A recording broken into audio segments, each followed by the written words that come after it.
Welcome to the Slop Farm. Enjoy the video. You begin by blending fresh or canned corn into a smooth puree. This extracts flavor and prevents lumps.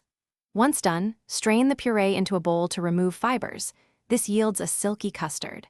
Now whisk together 2 eggs, 3 tablespoons sugar, a pinch of salt, and 2 cups milk in a separate bowl, and slowly temper the eggs by adding a few tablespoons of the warm corn mixture. Make sure to mix constantly to prevent curdling. This sets the stage for even cooking. Once tempered, pour the egg corn milk mix back into the pot and cook over medium-low heat while stirring continuously. This gentle heat prevents scrambling and builds body. Make sure to scrape the bottom and sides so nothing sticks. Use a silicone spatula for safety. If you want extra fragrance, stir in 1 tsp vanilla or substitute 1/4 cup coconut milk. Keep stirring until the mixture thickens to a nap consistency.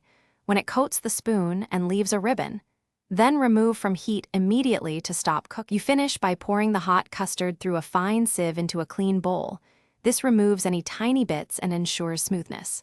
Let it cool to near room temperature, then cover and chill for 1-2 hours so it firms. When serving, sprinkle cinnamon or toasted corn for texture and contrast.